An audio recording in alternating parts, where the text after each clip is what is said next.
There's actually been a lot of study recently on viruses in general that show that dry air and lack of humidity, sort of dry air and cold air is more likely to transmit viruses, which means that warm air and moist air means it's less likely to transmit. We don't know the details about this new coronavirus, and we'll probably find out as a natural experiment in the next couple of weeks and months. We certainly do know that the flu is seasonal. It tends to be more common when it's cold and dry and when people congregate indoors. And hopefully the coronavirus will be like this. And we know that in Africa, where it's certainly very warm and moist, there has been local transmission in South Africa, and there's also has been local transmission in Australia as well. So we have to learn and see what happens. Sajil from Pakistan specifically asked if the rainy season in Southeast Asia will add to the spread, just to tack on to that last answer there. Well, certainly if the rainy season is driving people indoors and driving people together to congregate, you might see an uptick in cases. Pakistan's going to be an interesting case because, due to the degree of poverty, the government has decided not to shut businesses down, that vulnerable people will self-isolate, but business will go on as usual. And so we'll see how the outbreak occurs in a society that is not self-isolating the majority of people. Health experts have advised people with mild symptoms to stay home, quarantine, and just ride the virus out. We got this question from Ardarsh from India. What steps should I take to treat myself at home?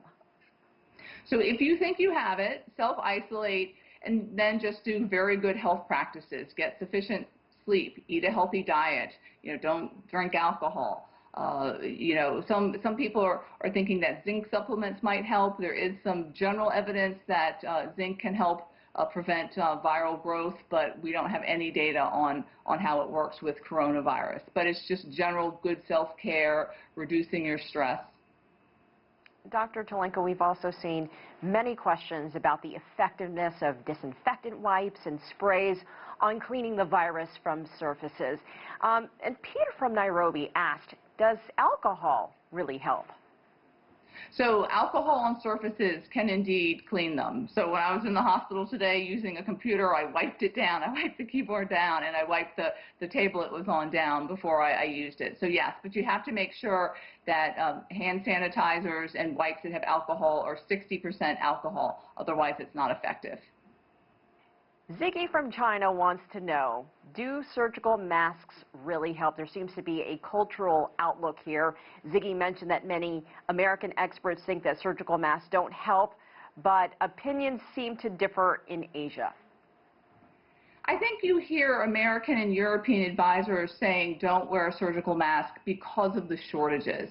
In Asia, it's been a long-standing practice of wearing masks. So many people have their own surgical masks, and many stores keep them in stock. And so if people buy more of them, it's not such a problem. But in the U.S. and Europe, where it hasn't been a practice, if there's a run on masks, it means health workers who need them the most won't have them. So I think that's the main reason why you hear the experts in Europe and North America saying don't wear a mask. Masks do help.